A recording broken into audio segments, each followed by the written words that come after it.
ನಮಸ್ತೆ ವೀಕ್ಷಕರೇ, Kumar news one Kannada ಚಾನಲ್ಗೆ ಮತ್ತೆ ನಿಮ್ಮೆಲ್ಲರಿಗೂ ಸ್ವಾಗತ. ನರೇಂದ್ರ ಮೋದಿ ನೇತೃತ್ವದ ಕೇಂದ್ರ ಸರ್ಕಾರದ NDA ಮೈತ್ರಿಕೂಟ ಕರ್ನಾಟಕದ ರೈತರಿಗೆ ಒಂದು ಸಿಹಿ ಸುದ್ದಿಯನ್ನೇ ಕೊಟ್ಟಿದೆ ಅಂತಲೇ ಹೇಳ್ಬೋದು. ಹಾಗಾದರೆ ಏನದು ಸಿಹಿ ಸುದ್ದಿಯನ್ನು ತಿಳ್ಕೊಂಬರೋಣ ವೀಕ್ಷಕರೇ. ಅದಕ್ಕೂ ಮುಂಚೆ ನಮ್ಮ ಚಾನಲ್ನ ಸಬ್ಸ್ಕ್ರೈಬ್ ಮಾಡಿಲ್ಲ ಅಂದರೆ ದಯವಿಟ್ಟು ಸಬ್ಸ್ಕ್ರೈಬ್ ಮಾಡ್ಕೊಳ್ಳಿ ಮತ್ತು ಬೆಲ್ ಬಟನ್ ಮೇಲೆ ಕ್ಲಿಕ್ ಮಾಡಿ. ಬೆಂಬಲ ಬೆಲೆಯ ಮತ್ತೆರಡು ಬೆಳೆಗಳಿಗೆ ಖರೀದಿಗೆ ಅನುಮತಿಯನ್ನು ನರೇಂದ್ರ ಮೋದಿ ಸರ್ಕಾರದ ಒಂದು BJP ಸರ್ಕಾರ NDA ಮೈತ್ರಿಕೂಟದ BJP ಸರ್ಕಾರ ಈ ಒಂದು ಬೆಂಬಲ ಬೆಲೆಯನ್ನು ಜಾಸ್ತಿ ಮಾಡಿದೆ ಅಂತಲೇ ಹೇಳಲಾಗ್ತಾ ಇದೆ. ರಾಜ್ಯಾದ್ಯಂತ ಖರೀದಿ ಕೇಂದ್ರಗಳ ಆರಂಭಿಸುವಂತೆ ಸೂಚನೆಯನ್ನು ಸಹ ನೀಡಿದೆ.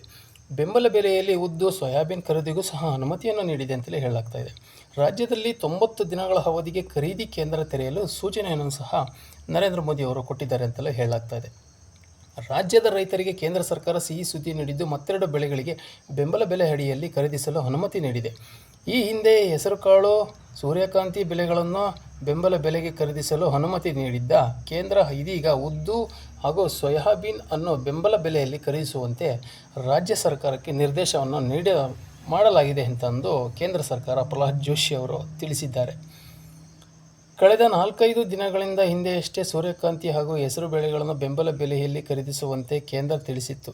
ಇದೀಗ ರಾಜ್ಯ ರೈತರಿಗೆ ಗಣೇಶ ಹಬ್ಬದ ಉಡುಗೊರೆ ಎಂದು ಬಣ್ಣಿಸಿರುವ ಕೇಂದ್ರ ಸಚಿವರು ಕರ್ನಾಟಕದಲ್ಲಿ 2024-25 ಮುಂಗಾರು ಹಂಗಾಮಿಗೆ ಬೆಲೆ ಯೋಜನೆಯಡಿ ಉದ್ದು ಮತ್ತು ಸೋಯಾಬೀನ್ ಖರೀದಿಗೆ ಕೃಷಿ ಸಚಿವಾಲಯ ಅನುಮತಿಯನ್ನು ನೀಡಿದೆ ಅಂತಂದು ಮುಕ್ತ ಮಾರುಕಟ್ಟೆಯಲ್ಲಿ ಈ ಬೆಳೆಗಳಿಗೆ ಬೆಲೆ ಕಡಿಮೆ ಇರುವುದರಿಂದ MSP ಅಡಿಯಲ್ಲಿ ಉದ್ದು ಮತ್ತು ಸೋಯಾಬೀನ್ಗಳಿಗೆ ಪ್ರತಿ ಕ್ವಿಂಟಲ್ಗೆ 7,400 ರೂಪಾಯಿ ಮತ್ತು 4,892 ರೂಪಾಯಿ ಮೌಲ್ಯದಲ್ಲಿ ಖರೀದಿಸಿ ರೈತರಿಗೆ ಅನುಕೂಲ ಕಲ್ಪಿಸುವಂತೆ ಸೂಚಿಸಿದೆ.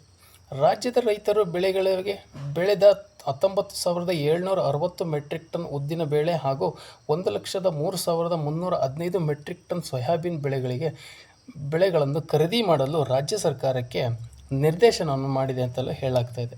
ಕರ್ನಾಟಕ ಸರ್ಕಾರ ತಕ್ಷಣವೇ ರಾಜ್ಯಾದ್ಯಂತ ಖರೀದಿ ಕೇಂದ್ರಗಳನ್ನು ಆರಂಭಿಸಿ ಖರೀದಿ ಪ್ರಕ್ರಿಯೆಗೆ ಚಾಲನೆ ನೀಡಬೇಕೆಂದು ಕೇಂದ್ರ ಸಚಿವಾಲಯವು ಸಹ ಈ ಒಂದು ಒತ್ತಾಯವನ್ನು ಮಾಡ್ತಾ ಇದೆ. ಅಂದಾಗೆ ರಾಜ್ಯದಲ್ಲಿ 90 ದಿನಗಳ ಅವಧಿಗೆ ಖರೀದಿ ಕೇಂದ್ರ ತೆರೆದು ಉದ್ದು ಮತ್ತು ಸೋಯಾಬೀನ್ ಖರೀದಿಸುವಂತೆ ತಿಳಿಸಿದೆ. ಉದ್ದಿನ ಕಾಳು 7,400 ರೂಪಾಯಿ ಮತ್ತು 4,892 ರೂಪಾಯಿ ಬೆಂಬಲ ಬೆಲೆಯಲ್ಲಿ ನಿಗದಿಪಡಿಸಿದೆ. ಕಳೆದ ವರ್ಷ 6,950 ರೂಪಾಯಿ ಇದ್ದ ಉದ್ದಿನ ಬೆಲೆ ಪ್ರಸಕ್ತ ಮುಂಗಾರು ಹಂಗಾಮಿನಲ್ಲಿ 450 ರೂಪಾಯಿ ಹೆಚ್ಚಳ ಕಂಡಿದೆ. 4,600 ದರವಿದ್ದ ಸೋಯಾಬೀನ್ ಬೆಂಬಲ ಬೆಲೆ ಈಗ 292 ರೂಪಾಯಿಗಳು ಹೆಚ್ಚಳವಾಗಿದೆ ಅಂತಲೂ ಸಹ ಹೇಳಲಾಗ್ತಾ ಇದೆ. ಈ ಮೂಲಕ ನರೇಂದ್ರ ಮೋದಿ ಸರ್ಕಾರ ಒಂದು ಕರ್ನಾಟಕಕ್ಕೆ ಒಂದು ಒಳ್ಳೆಯ ಶುಭ ಸುದ್ದಿನೇ ಅಂತಲೇ ಹೇಳಲಾಗ್ತಾ ಇದೆ. ಯಾಕಪ್ಪ ಅಂತಂದರೆ ಈಗ ಈ ಹಿಂದೆಯೂ ಸಹ ಈ ಒಂದು ರೈತರು ಬೆಳೆದಂಥ ಬೆಳೆಗಳಿಗೆ ಒಂದು ಬೆಲೆ ಸಿಗ್ತಾ ಇಲ್ಲ ಅಂತಂದು ರೈತರು ಸಹ ಒಂದು ತುಂಬ ಬೇಜಾರಿನ ಮಾತುಗಳನ್ನು ಸಹ ಆಡಿದರು.